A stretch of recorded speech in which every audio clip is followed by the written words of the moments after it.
Good morning students. बेटा हमने पहले स्टडी शुरू किया था आपका principle of inheritance and variation. In last lecture we have discuss about some terminology of genetics, like genetics के डेफिनेशन हमने किया था। उसके बाद हेरिडिटी क्या होता है ये हमने स्टडी किया था, इनहेरिटेंस क्या होती है, वेरिएशन क्या होता है, ये 4 टर्म हमने कर लिए थे। आज हम स्टडी करेंगे आगे के टर्म्स। ठीक है, तो देखो सबसे पहला टर्म हम लेके चल रहे हैं कैरेक्टर। तो कैरेक्टर किसे कहते हैं बेटा? हर इंडिविजुअल के अंदर कोई ना कोई मॉर्फोलॉजिकल, फिजियोलॉजिकल या एनाटॉमिकल या बिहेवियरल या फिर बायोकेमिकल फीचर्स होते हैं। इन्हीं फीचर्स को हम क्या कहते हैं? कैरेक्टर कहते हैं। इसका मतलब कैरेक्टर्स क्या है? These are distinct morphological means external character हो गए आपके, ठीक है। Anatomical that means internal feature हो गए, या फिर physiological that means functional relation हो गया इनका,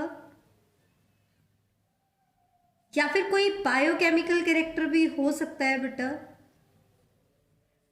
या फिर बिहेवियरल फीचर भी हो सकता है।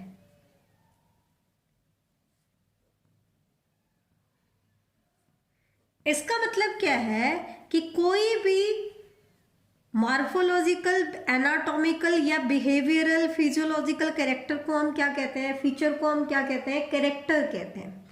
लेकिन इसी से रिलेटेड एक और टर्म आता है ट्रेट। ट्रेट क्या होता है? हम सभी कैरेक्टर्स को ट्रेट नहीं कहते हैं, हम ट्रेट सिर्फ उन्हीं कैरेक्टर्स को कहते हैं which are controlled by genes. That means trait क्या होते हैं? These are those characters which are controlled by genes. अब क्योंकि इनको जीन कंट्रोल करते हैं, तो आपको पता है जब सेक्सुअल रिप्रोडक्शन होती है, पेरेंट के कैरेक्टर प्रोजेनी में जाते हैं, तो वो अपने जेनेटिक कैरेक्टर को इनहेरिट भी करते हैं। इसका मतलब ट्रेट्स जो होंगे they gets inherited from parents to offspring.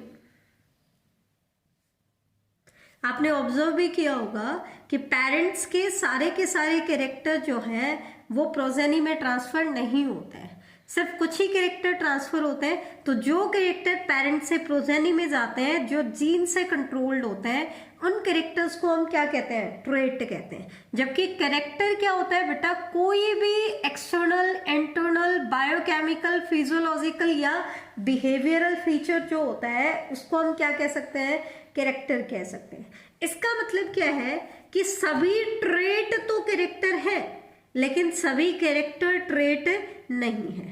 That means हमने कैरेक्टर को 2 कैटेगरी में डिवाइड कर दिया, एक तो जिनको जीन कंट्रोल कर रहा है और एक जिनको जीन कंट्रोल नहीं कर रहा, क्योंकि कुछ कैरेक्टर ऐसे होते हैं जो इन्वायरमेंट से भी इन्फ्लुएंस होते हैं या उनका कॉम्बिनेशन भी होते हैं। तो जो कैरेक्टर सिर्फ जीन से कंट्रोल्ड होते हैं उन्हीं कैरेक्टर को हम क्या कहते हैं? ट्रेट कहते हैं। इससे हमने एक कंक्लूजन निकाला कि all traits are character,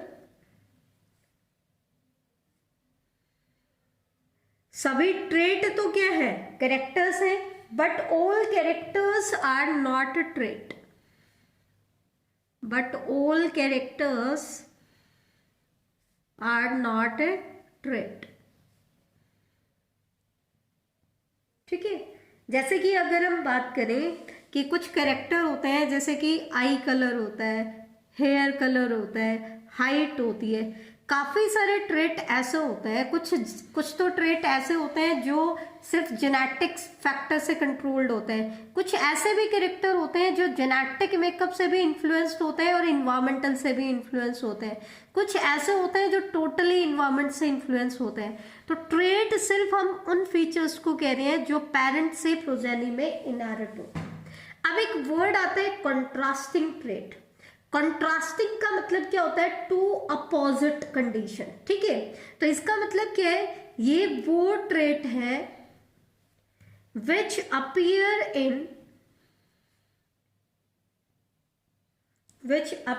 in two opposite conditions. जो 2 अपोजिट कंडीशंस में अपीयर होते हैं जिनमें से एक कंडीशन होती है डोमिनेंट और दूसरी कंडीशन आपकी होती है रिसेसिव।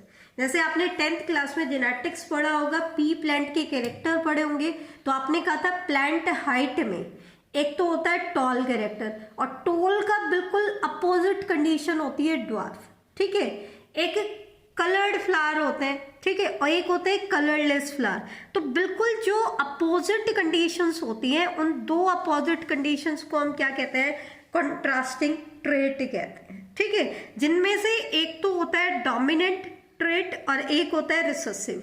अब क्वेश्चन आता है कि डोमिनेंट ट्रेट क्या होता है। तो डोमिनेंट ट्रेट वो ट्रेट होता है जो अपने आप को हर कंडीशन में एक्सप्रेस करता है। हर कंडीशन में मतलब जीनोटाइपिक कंडीशन की ये बात कर रहे हैं कि चाहे कंडीशन जीनोटाइप आपका होमोजाइगस हो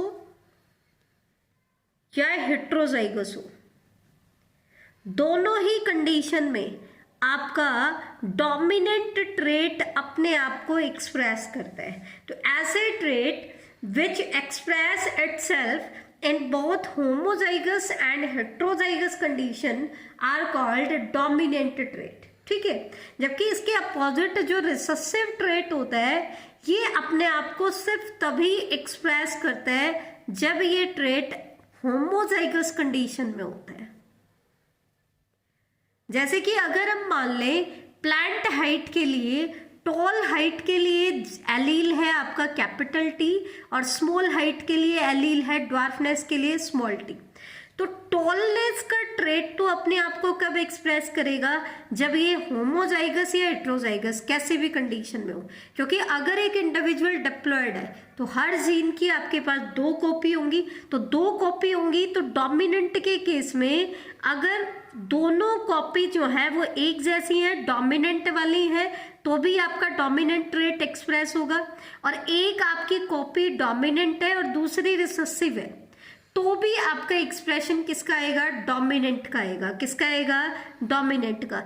इसका मतलब जो डोमिनेंट ट्रेट है वो अपने आप को होमोजाइगस कंडीशन में भी दिखाता है।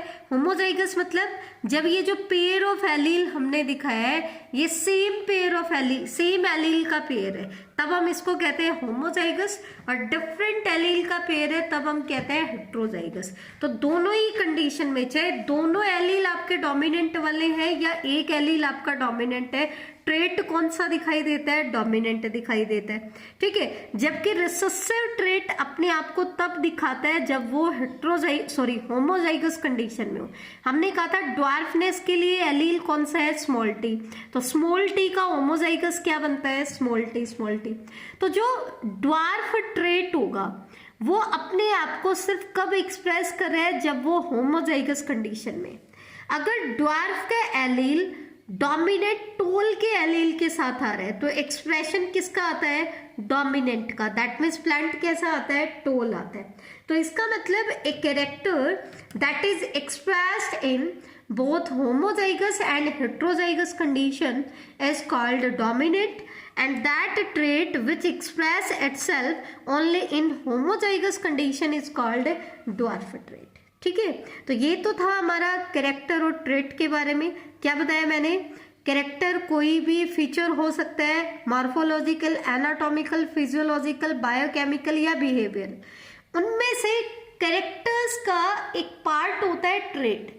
सिर्फ ट्रेट हम उन्हीं कैरेक्टर्स को कह रहे हैं जो पेरेंट्स से प्रोजेनी में इनहेरिट होते हैं। कॉन्ट्रास्टिंग ट्रेट मतलब इनहेरिट तो हो रहे हैं, लेकिन इसमें कई बार क्या होता है, एक ही ट्रेट के 2 अपोजिट ऑप्शन होते हैं। तो उन अपोजिट ऑप्शन के पेयर को हम क्या कहते हैं, कॉन्ट्रास्टिंग पेयर कहते हैं। क्या कहते हैं, कॉन्ट्रास्टिंग पेयर। अब नेक्स्ट टर्म आता है फैक्टर। ये 3 टर्म है जो थोड़े थोड़े रिलेटेड है, फैक्टर, जीन और एलील। तो ध्यान से देखो बेटा, एक्चुअल में फैक्टर वर्ड जो है ये मेंडल ने यूज किया था। आगे जाकर के फैक्टर को ही जीन बता दिया गया, किसने, जोहानसन साइंटिस्ट ने। Factors have been called genes by Johannsen. तो ध्यान देना, मेंडल ने तो टर्म यूज किया था फैक्टर, मेंडल ने जीन टर्म यूज नहीं किया था। लेकिन जोहानसन के आने के बाद फैक्टर को ही क्या कहा जाने लगा, जीन कहा जाने लगा। ठीक है, तो मेंडल के अकॉर्डिंग फैक्टर क्या है, these are those things which are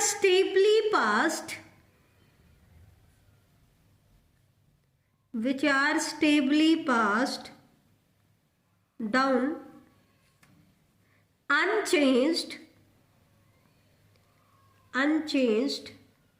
from parent to offspring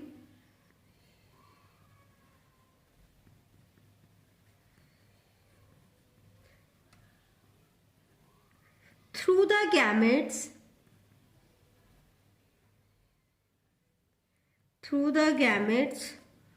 over successive generations।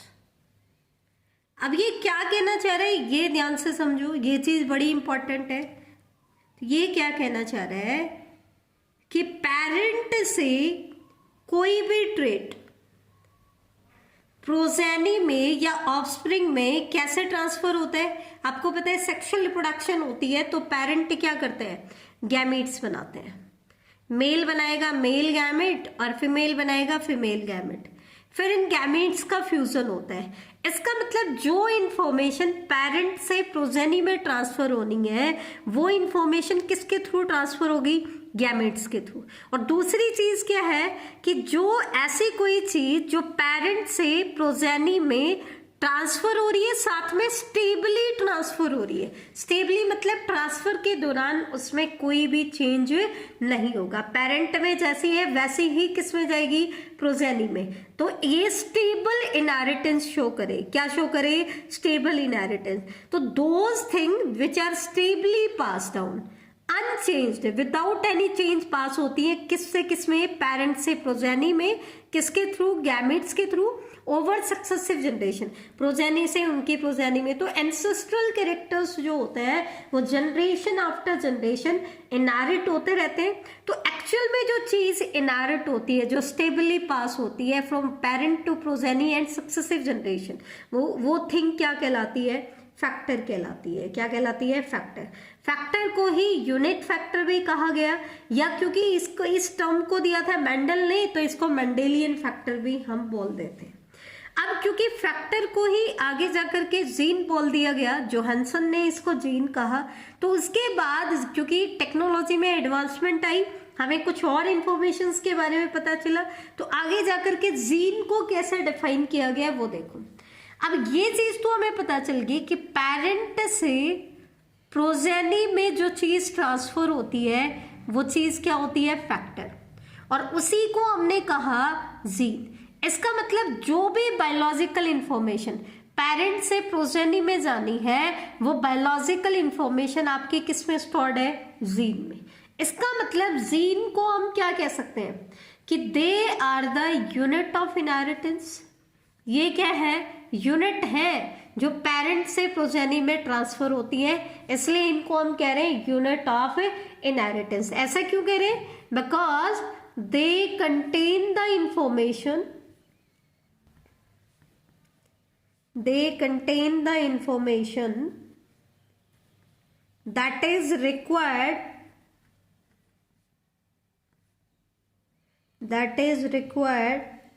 to express a particular trait।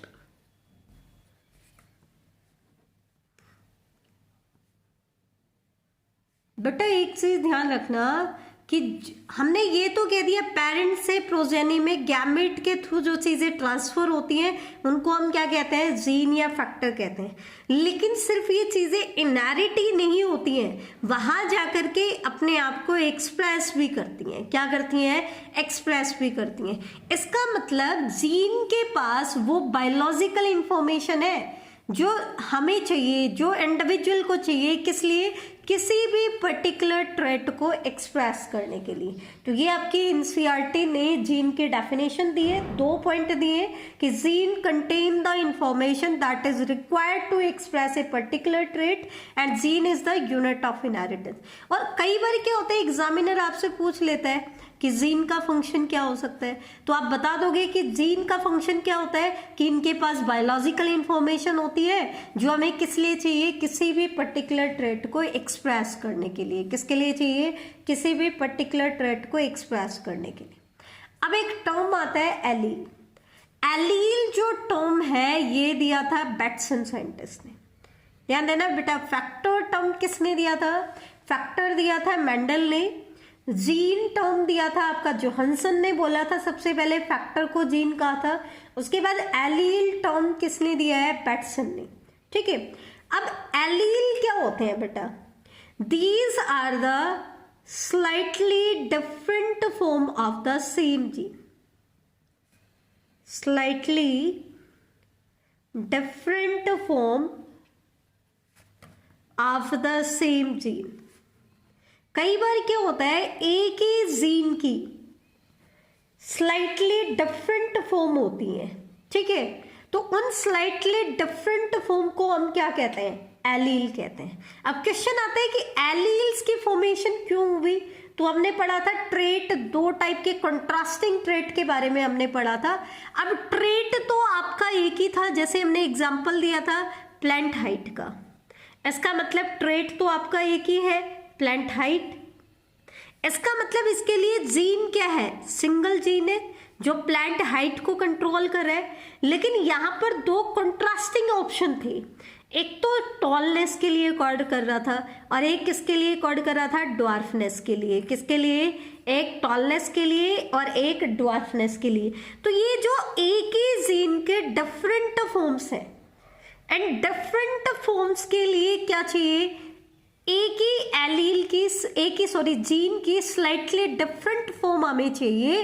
तो वो डिफरेंट फॉर्म क्या कहलाती है? एलील कहलाती है। These are the slightly different form of the same gene. क्यों? क्योंकि एक ही ट्रेट में दो कंट्रास्टिंग ऑप्शन आ जाते हैं, तो उनके लिए कॉर्ड करने के लिए, उनके लिए इंफॉर्मेशन रखने के लिए क्या होता है? एलील्स होते हैं।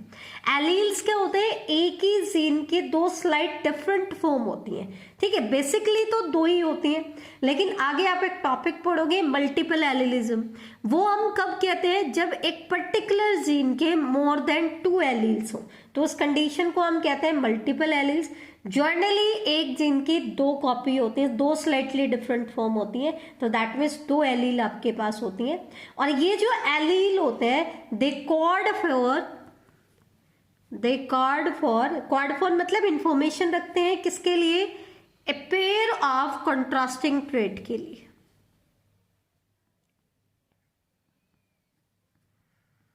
A pair of contrasting trait के लिए।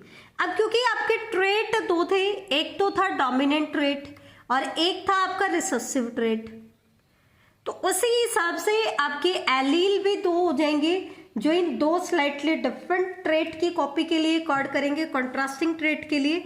एक तो होता है डोमिनेंट एलील और एक होता है रिसेसिव एलील, ठीक है। एक्चुअल में क्या है, किसी भी ट्रेट को एक्सप्रेस करने के लिए जो इंफॉर्मेशन चाहिए वो इंफॉर्मेशन किसके पास होती है? एलील के पास। इसका मतलब डोमिनेंट एलील हम उस एलील को कहते हैं जो अपने आप को होमोजाइगस कंडीशन में भी एक्सप्रेस कर दे और हेट्रोजाइगस कंडीशन में भी एक्सप्रेस कर दे। क्योंकि एक डिप्लॉयड इंडिविजुअल की अगर हम बात करें, क्योंकि मेंडल ने पी प्लांट पे काम किया था और पी प्लांट एक डिप्लॉयड प्लांट है, तो एक डिप्लॉयड प्लांट में there are 2 copies of a gene, ठीक है। इसलिए हम बोलते हैं कि इनके पास जीन पेयर होता है। क्या होता है? Gene pair. लेकिन इस पेयर में दोनों एलील आपके अगर सेम हो तो कंडीशन कहलाती है होमोजाइगस, और डिफरेंट एलील का पेयर हो तो कंडीशन कहलाती है हेट्रोजाइगस। तो ये जो डोमिनेंट एलील है ये अपना एक्सप्रेशन तब भी दे देगा जब ये होमोजाइगस कंडीशन में होता है, और ये अपने आप को एक्सप्रेस तब भी कर देगा जब ये हेट्रोजाइगस कंडीशन में होता है। क्योंकि कैपिटल टी एलील जो है ये टॉल, इसका एक्सप्रेशन क्या है? टॉलनेस। तो अगर कैपिटल टी के साथ आ रहा है तो भी प्लांट का एक्सप्रेशन कैसा आएगा, टॉल, और कैपिटल टी स्मॉल टी के साथ आ रहा है तो भी इसका एक्सप्रेशन क्या आएगा, टॉल, जबकि स्मॉल टी किसके लिए था, ड्वार्फनेस के लिए। लेकिन स्मॉल टी अपने आप को एक्सप्रेस नहीं कर पा रहा है किसके प्रेजेंस में, डोमिनेंट के प्रेजेंस में, जबकि डोमिनेंट एलील रिसेसिव की प्रेजेंस में भी अपने आप को एक्सप्रेस कर जाते हैं। इसका मतलब ये जो एलील है ये डोमिनेंट है और ये कैसा है, रिसेसिव है। ठीक है, तो dominant allele express in all condition, that is in both homozygous and heterozygous condition, जबकि रिसेसिव एलील जो होता है it express itself only in homozygous condition. ये अपने आप को सिर्फ होमोजाइगस कंडीशन में ही एक्सप्रेस करता है, हेट्रोजाइगस कंडीशन में अपने आप को एक्सप्रेस नहीं कर पाता है। ठीक है, एक्चुअल में क्या होता है, जो डोमिनेंट एलील होते हैं they are usually the wild type alleles. Wild type alleles हम किसे कहते हैं, एक पॉपुलेशन में जो डोमिनेंट एलील आपको दिखाई देता है वो क्या कहलाता है, एक वाइल्ड टाइप का एलील दिखाई देता है, और बाकी जो अदर एलील्स आपको दिखाई देती है वो कहलाते हैं म्यूटेंट एलील। क्या कहलाता है, म्यूटेंट। तो जो डोमिनेंट होता है वो कॉमनली वाइल्ड टाइप एलील होता है, जबकि रिसेसिव एलील होता है म्यूटेंट एलील, जिनकी फॉर्मेशन म्यूटेशन से हुई है। किससे हुई है, म्यूटेशन से। ये हम आगे स्टडी करेंगे जब कॉन्सेप्ट ऑफ डोमिनेंस, तो वहां पर हम पढ़ेंगे कि नेचुरली तो आपके वाइल्ड टाइप एलील्स थे, लेकिन इनमें से कुछ एलील ने म्यूटेशन कर दी, लेकिन वो म्यूटेशन के बाद रिसेसिव बनाता है या नहीं बनाता वो रिजल्ट पे डिपेंड करता है। तो लेकिन रिसेसिव एलील आपका सिर्फ किससे बनेगा, म्यूटेशन से ही बनेगा, तो उसको हम कहते हैं म्यूटेंट एलील, जबकि डोमिनेंट एलील को हम कहते हैं वाइल्ड टाइप एलील। जो डोमिनेंट एलील होते हैं दे आर वाइड स्प्रेड, बहुत ज़्यादा पॉपुलेशन में डोमिनेंट होते हैं, ज़्यादातर आपको दिखाई देते हैं, तो ये वाइड स्प्रेड होते हैं, जबकि रिसेसिव एलील जो होते हैं वो लेस कॉमन होते हैं। क्यों, क्योंकि डोमिनेंट एलील तो होमोजाइगस हेट्रोजाइगस दोनों कंडीशन में एक्सप्रेस करेगा, और ये सिर्फ अपने आप को कब कर पाएगा, होमोजाइगस में। तो इसके चांसेस एक्सप्रेशन के ज़्यादा हैं, इसके क्या है, कम है। तो एक पॉपुलेशन में आपको मेजरली कौन से एलील दिखाई देते हैं, डोमिनेंट एलील, जबकि रिसेसिव एलील जो होते हैं they are comparatively less common होते हैं। ठीक है, अब एक चीज ध्यान से देखना, alleles of a gene controlling the same character are found on the same locus in the two homologous chromosome of an individual। ये क्या कहना चाह रहा है, क्योंकि अगर आपका इंडिविजुअल डिप्लॉयड है तो क्रोमोसोम्स जो होंगे दे अकर इन पेयर, और एक पेयर के अंदर जो क्रोमोसोम्स होते हैं उनको हम कहते हैं होमोलोगस क्रोमोसोम। क्यों कहते हैं, क्योंकि इनके ऊपर सेम जीन लोकेटेड होते हैं, और उन जीन का जो लोकस होता है वो भी क्या होता है, सेम होता है। मान लो हम मान लें कि यहाँ पर प्लांट हाइट का एलील होगा, तो यहाँ पर है कैपिटल टी, हालांकि इसके होमोलोगस क्रोमोसोम पे कैपिटल टी भी हो सकता है या फिर इसकी स्लाइटली डिफरेंट फॉर्म भी हो सकती है स्मॉल टी, लेकिन दोनों की लोकेशन क्या होगी, सेम होगी। जो एक पोजीशन होती है क्रोमोसोम पे जीन की, उस पोजीशन को हम कहते हैं लोकस। तो होमोलोगस क्रोमोसोम आपको कहाँ, सॉरी, ये जो आपको डोमिनेंट और रिसेसिव एलील आपको कहाँ मिलेंगे, एक ही कैरेक्टर के जो दो एलील है वो आपको होमोलोगस क्रोमोसोम पे सेम लोकस पे मिलेंगे। अगर हम यहाँ बात करें कि फ्लावर कलर का एलील यहाँ पे है, तो फ्लावर कलर का जो एलील है यहाँ, तो सेम, चाहे उसका होमोलोगस एलील होमोलोगस क्रोमोसोम पे उसका अपोजिट कंडीशन मिल सकती है, लेकिन लोकस हमेशा सेम होगा। अब नेक्स्ट क्वेश्चन आता है, how are alleles of a particular gene differ from each other. हमने कह तो दिया कि एलील्स क्या होती हैं, स्लाइटली डिफरेंट फॉर्म होती हैं एक ही जीन की, लेकिन ये एलील्स जो है, जो एक ही जीन के जो एलील्स होते हैं, why they differ from each other, differ क्यों करते हैं। एलील्स को हम कहते हैं कि दे आर पोलीमॉर्फ। ठीक है, पॉली, पॉली मतलब मैनी, मॉर्फ मतलब मॉर्फोलॉजिकल, मतलब ये वेरिएंट है, मॉर्फोलॉजिकल वेरिएंट है एक ही चीज के, एक ही जीन के, ठीक है। तो आपको पता है कि डिफरेंस किस वजह से आ रहा है, जेनेटिक मेकअप की वजह से आ रहा है। और जेनेटिक मेकअप में इंफॉर्मेशन किसके पास होती है, डीएनए के पास। और डीएनए किससे बना होता है, आपको पता है न्यूक्लियोटाइड से बना होता है। तो ये स्लाइटली डिफरेंट रिजल्ट्स क्यों आ रहे हैं, क्योंकि कहीं ना कहीं they differ in their nucleotide sequence, कि ये कहीं ना कहीं क्या कर रहे हैं, अपनी न्यूक्लियोटाइड सीक्वेंस में डिफर कर रहे हैं, which results in contrasting phenotypic expression. और इन न्यूक्लियोटाइड सीक्वेंस में डिफरेंस की वजह से वो अपने फिनोटाइपिक एक्सप्रेशन में कंट्रास्टिंग बन रहे हैं। क्या बन रहे हैं, कंट्रास्टिंग बन रहे हैं। इसका मतलब क्या है, एलील्स क्या है, alleles are alternative form of the same gene. ये क्या होती हैं, अल्टरनेटिव फॉर्म होती हैं किसकी, एक ही जीन की, ऑफ सेम जीन। तो ये हमने बता दिया डिफर क्यों करती हैं। अब हम बात करते हैं सिग्निफिकेंस क्या है। तो ये क्या कह रहे हैं हम, ए कैरेक्टर मे हैव 2 और मोर कंट्रास्टिंग फिनोटाइपिक एक्सप्रेशन। किसी भी, ये क्या कह रहे हैं, एक कैरेक्टर में 2 या 2 से ज्यादा कंट्रास्टिंग फिनोटाइपिक एक्सप्रेशन हो सकते हैं, क्योंकि इन्हीं कंट्रास्टिंग फिनोटाइपिक एक्सप्रेशन की वजह से पॉपुलेशन में क्या आती है, वेरिएशन आती है। अगर मान लो प्लांट हाइट के केस में एक ही फॉर्म होती टॉल, तो क्या कभी वेरिएशन आती, नहीं। अब इसमें हमने 2 वेरिएंट बता दिए, एक टॉल एक ड्वार्फ, तो कुछ वेरिएशन बढ़ गई। अगर 2 से ज्यादा फॉर्म, डिफरेंट कंट्रास्टिंग फॉर्म्स होंगी तो वेरिएशन और ज्यादा आएगी। तो these are used in the studies of inheritance and in understanding their behaviour. तो इनको हम यूज करते हैं किसके लिए, इनहेरिटेंस को स्टडी करने के लिए, और इनके इनहेरिटेंस के बिहेवियर या इनके बिहेवियर को स्टडी करने के लिए। थैंक यू बेटा। ये आज का हमारा टॉपिक था, बेसिक टर्मिनोलॉजी है, इसको अच्छे से याद करना, अदरवाइज हमारा आगे का चैप्टर हम कंटिन्यू नहीं कर पाएंगे। थैंक यू बेटा।